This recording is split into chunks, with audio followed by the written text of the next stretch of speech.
Bonjour à tous, j'espère que vous allez bien. Je fais ce petit podcast pour revenir sur toutes les étapes en fait que je propose dans le tantra et pourquoi je peux refuser de faire des cachemiriens ou le tantra noir, etc.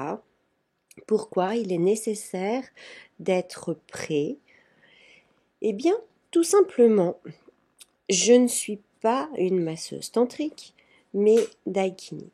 J'ai toujours été très puissante en tantra, mais comme je l'ai déjà exprimé, après ma nuit noire de l'âme en 2020, j'ai reçu un nombre incalculable et très puissant d'énergie, de la médiumnité, etc. Ce qui revient à dire que mes initiations sont très puissantes. Qu'est-ce que ça veut dire être puissante énergétiquement? Je vais vous faire une petite image très compréhensive tout de suite.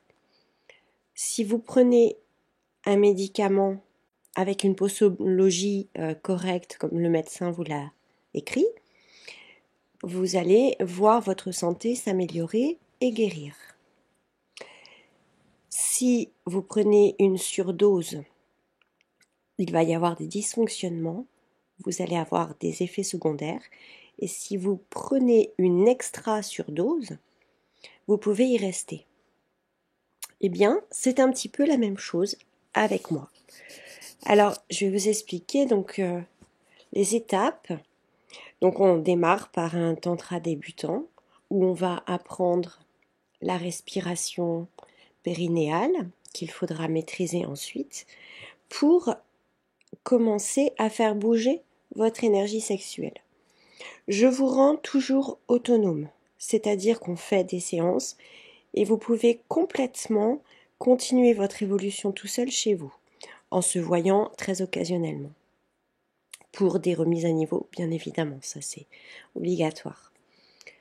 Maintenant, qu'est-ce qui peut se passer quand c'est trop puissant? Par exemple, pas mal de fois, on me dit, mais moi, je me suis déjà fait masser plein de fois, je fais du massage cachemirien déjà à côté, etc. J'ai dit ok, c'est à l'époque où je n'étais pas encore complètement ferme et que j'écoutais encore l'ego des personnes au lieu d'écouter mon intuition. Et à chaque fois, il y avait des choses qui déraillaient. Alors, c'est pas arrivé de nombreuses fois. Il m'a fallu 2-3 expériences, plus quelques expériences à côté quand j'ai commencé à obtenir tous ces dons énergétiques là qui sont arrivés d'un coup, que je ne savais pas maîtriser. J'ai mis quelques mois, dont un stage pour devenir maître 13e dimension, pour apprendre à conduire cette machine, hein, cette Ferrari sur circuit, que je n'avais jamais conduit et jamais été en circuit. Alors je reviens, qu'est-ce qui peut se passer? Eh bien, il peut se passer des déraillements psychiques. C'est-à-dire un troisième œil qui s'ouvre énormément et la personne vit avec, commence à voir des choses. Prenez, je ne sais pas, il y a des séries sur les médiums là, comme la petite nana avec son mari pompier, ou je sais plus, celle qui avait trois filles et un mari qui était toujours avec elle, là, qui travaillait pour un procureur. Voilà, bon bah imaginez-vous, d'une heure à l'autre, vous vous retrouvez avec tout ça. Mais pas juste pendant 3 heures, pas juste pendant une journée, mais sur un mois. Et vous allez complètement péter les plombs. Quelque chose qui m'est arrivé à moi, c'est-à-dire que les peurs, toutes les peurs, donc dans le plexus solaire et le cœur, se sont manifestées, sont sorties d'un coup. Comme si toutes les poubelles sortaient d'un coup et votre chez vous est envahi de poubelles et les éboueurs ne passent pas. En gros, j'ai été pendant plusieurs jours, nuit et jour, sans pause, comme si j'étais dans un grand 8. Avec cette envie de hurler, le bide, le cœur pris, enfin, vous voyez un peu cet effet que vous avez dans la première descente du grand 8. Eh bien, j'ai été comme ça. C'était un pétage de plomb. J'ai failli. C'est parce que je savais ce que je vivais. Mais sinon, on vous emmène à l'HP direct. Voilà, donc il peut se passer. J'ai eu plusieurs cas aussi de personnes. Alors maintenant, ça arrive, mais uniquement pendant la séance. Quand vous ressortez du cabinet, tout est réglé, il n'y a pas de souci. Tout revient à la normale. Mais il se peut y avoir des sensations de paralysie, des sensations, enfin pas des sensations, vraiment, hein, c'est vraiment paralysé. Des sensations comme si on a fait un AVC, les paralysies des bras, de la mâchoire, tout ça c'est récurrent ça. Il peut y avoir des inconforts aussi parce que trop de remontées de choses négatives alors qu'on ne veut pas les remonter ou trop de remontées émotionnelles qui sont incontrôlables. Voilà les choses qui me viennent en tête, hein, il doit y en avoir d'autres. Mais c'est vrai que la médiumnité qui s'ouvre d'un coup aussi, c'est extrêmement, extrêmement désagréable et perturbant. Voilà, donc le but étant d'avoir une libération qui se fait étape par étape, comme un cheminement spirituel, étape par étape, de ce que le corps peut accepter de changer, de ce que la psyché peut accepter de changer, parce que du jour au lendemain, si on coupe toutes vos croyances, mais on vous casse en deux, comment on vous récupère? Vous vous retrouvez là, vous reconnaissez plus vos gosses, vous voulez plus aller bosser, vous trouvez le monde où vous êtes complètement inapte, vous vous reconnaissez pas dans votre job, dans payer vos impôts, dans conduire comme ça, enfin voilà, c'est pas possible, on ne peut pas, d'accord? Voilà tout ce qui peut se passer. Donc le but étant de faire ça à votre rythme et progressivement pour y arriver effectivement, mais en douceur. Et obtenir une libération émotionnelle également en douceur. Parce que si vous vous retrouvez en nuit noire de l'âme, c'est pas cool non plus. Vous allez pendant des semaines, des mois être comme un burn-out, en train de pleurer nuit et jour, de ressentir des souffrances atroces psychiques, morales, voilà.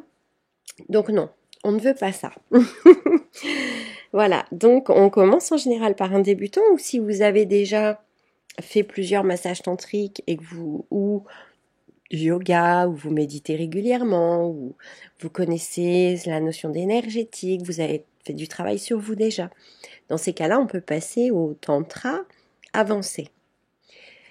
Et puis, petit à petit, mais on passera au cachemérien, où là, il y a un certain niveau d'ego qui est pacifié, parce que dans le cachemérien, moi, je commence à me mettre en scène. C'est-à-dire que je participe. Donc, je vais faire des respirations régulières avec vous. Et moi, je vais faire circuler ma Kundalini, ce qui va la répercuter chez vous directement. Ce qu'en tantra débutant ou avancé, je ne fais pas, ou beaucoup moins. Je vais respirer un petit peu. Des fois, pour une personne qui démarre, je vais faire 2-3 respirations dans tout le truc, c'est tout. Après avancer, ça va être un peu plus. Mais dans le cachemérien, moi, je rentre en scène. Voilà. Et dans le tantra noir, alors là, je suis à 100% en scène, cœur ouvert, etc. Totalement. Et vous aussi. Là, il n'est plus question de guérir. On a dépassé le stade de la guérison. Là, on est pour expérimenter le sommet. Quand on est là, c'est pareil. Si on vient, par exemple, on se présente devant moi avec des soucis encore dans la tête, avec un ego qui n'est pas pacifié, avec des peurs, avec de la non-confiance en soi, etc. Eh bien, C'est très drôle ou pas, je ne sais pas, mais il se passera rien. C'est-à-dire que comme moi je suis en scène avec vous et que je suis dans mes énergies totalement pas protégée, vous savez, quand je suis dans le massage, je vous donne à vous. Mais quand on fait du tantra noir, on échange. Et moi, ma posture, mon énergie, ma fréquence énergétique ne peut pas accepter une fréquence beaucoup plus basse que moi. Un petit peu, mais pas beaucoup. Ou ne peut pas en tout cas accepter de recevoir en moi des énergies qui me seraient nocives. Auquel cas, il n'y a rien qui marche. C'est-à-dire que il n'y a pas d'érection, c'est-à-dire que il n'y a pas possibilité, même dans vos gestes, de vous approcher de moi. Enfin, il y a un truc qui se passe, c'est assez impressionnant. Mais c'est ça. Voilà.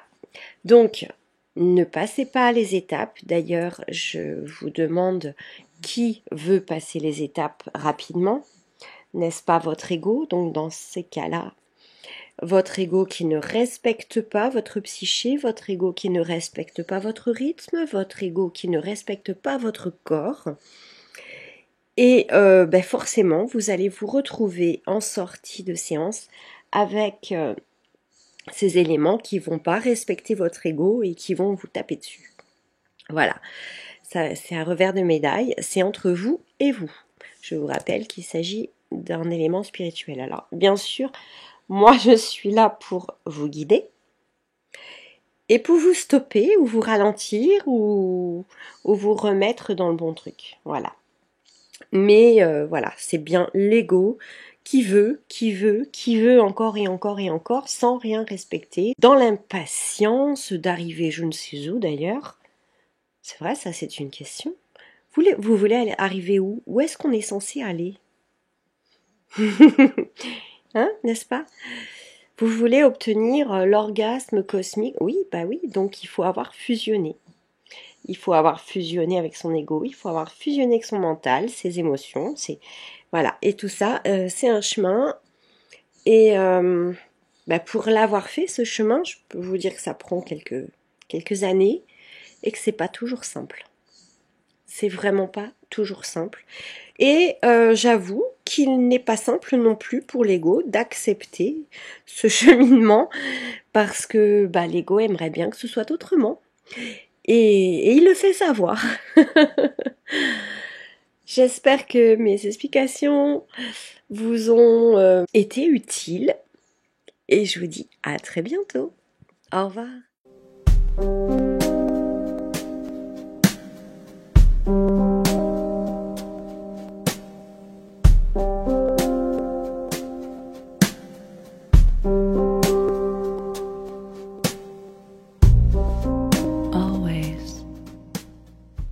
Bienvenue chez Jess Harmony.